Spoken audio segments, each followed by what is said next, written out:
And once our projects reach a certain stage of having drill targets, we usually option them out to bigger companies. So we're diluting at the asset level rather than diluting the shareholders. And once the projects are optioned out, all of the money is being spent by other companies, and we just don't have to go back and raise money so much. So the model is very protective of shareholders' interests. It's protective against dilution, and it tends to create many more opportunities for the investor.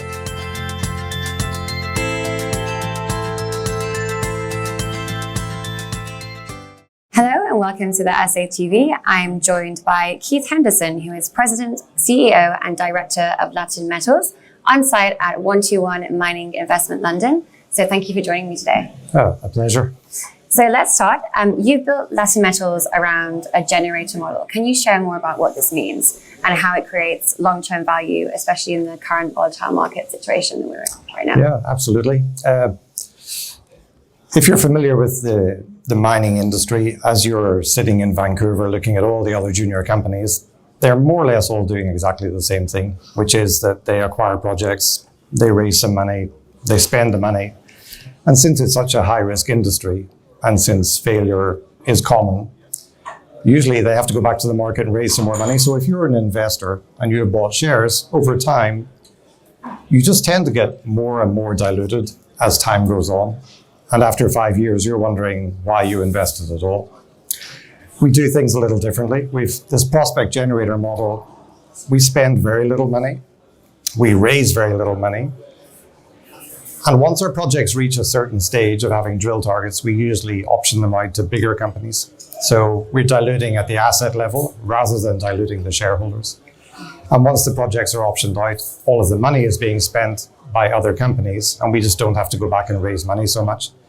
So the model is very protective of shareholders' interests. It's protective against dilution, and it tends to create many more opportunities for the investor. So rather than exploring one project and raising money for it, we've got so many partners and so many projects, you have a lot more shots at success within a high-risk industry. And I think additional to that, the types of projects are very important, because if a big company is going to come and invest in one of my projects, they must think it's got a very high chance of success. And so that additional upside is kind of passed on to the shareholder as well. So let's dig more into your projects then. So at the Cerro Bayo project, you just received drill permits, which is a huge milestone. So what is the geological significance of the project, and what would a successful drill campaign here mean for Latin Metals and potential partners, as you mentioned just then? Yeah, Cerro Bayo is in Santa Cruz province in southern Argentina. It's a province that's very positive on mining. It's located close to several other operations, and it's highly prospective. It was previously explored by Barrick Gold, and so that tells us immediately that it had a certain amount of upside and a certain amount of exploration potential for a company like Barrick to come and spend money on it. We now own it. We have an option to acquire 100% of the project, and we're in the process of securing a partner to come and explore for that. And so we just hope that that's going to be one of our main projects in terms of potential discovery. It's certainly going to be drilled this year, and it forms part of several catalysts that are upcoming for us. We've got 3 major projects that are going to be drilled this year. We think we're going to have about $19 million spent on those projects. And that compares very favorably to the $1 million that we've just raised, which will effectively run the company for the entire year. So for every dollar that we're spending on the company, we're having $19 spent by our partners in exploring. So you have 2 joint ventures with major companies, AngloGold Ashanti and Moxico Resources. Can you share more about this relationship and their commitment to you and what it means for your portfolio moving forward? Sure. I'll start with the AngloGold project. Again, that kind of speaks to the quality of our projects. AngloGold Ashanti are one of the largest gold mining companies in the world. They're looking for a discovery of the order of 5 million ounces plus, which contrasts strongly with what companies were looking for several years ago when everyone was looking for 1 million ounce deposits, but now it's 5. It's a very, very high hurdle rate. And so the fact that AngloGold Ashanti are coming to explore our project really lets investors know that that's the kind of potential that they see. And they've got a geological analogy with a project that's currently mining in Chile, which is about 4 million ounces at 5 grams per ton. So this is what they're looking for. Really high grade gold, really big ounces. They've been permitting for 2 years, just about to get the permit and planning to drill their initial 7,000 meters this year. So we're very excited about that. That's a really big catalyst for us. The second partnership is with Mashiko. Mashiko are a private company based out of London. They're a copper mining company with operations in Zambia, and they've recently sort of started to diversify themselves into Argentina, and they've come to look at our Esperanza project. Esperanza, for me, is probably our best project. It's the one that saw us develop into a prospect generator. We drilled this project in 2018, and from surface, we intersected 387 meters of consistent mineralization, top to bottom, and that was 0.57% copper and 0.27 grams per ton gold. In 2018, when we drilled that project, it was the third best copper intersection in the entire world. But unfortunately, the share price went down. And that really forced us to sit down and think about the company and think about what we were doing. And it was at that point that we decided this is not sustainable. We can't keep spending money on projects like this and keep raising money.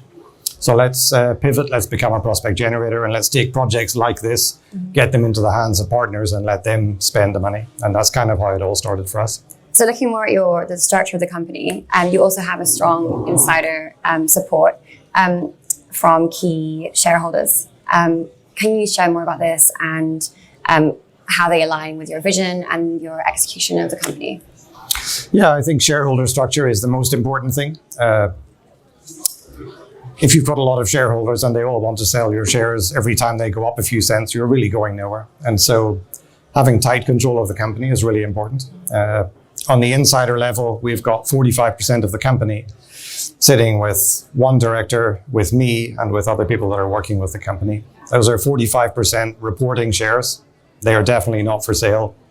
And anyone can go to CDR and see that they're there all day long. That's a really good start. From there, we've got some really, really strong support with some significant shareholders and some brokers that have been working with us over the years. Essentially, we've got 82% of the company that we can basically pick up the phone and speak to the shareholders at any point in time. We've got another 5% sitting with an underlying vendor from whom we have optioned a property. So 87% of the company is essentially not trading. That means that there's 12 to 13 million shares actually in the trading float. And that makes for a really tight structure. So we're not the most liquid company in the world, but when the share price goes up, we don't find that our shares are for sale and people have to go into the market and buy it.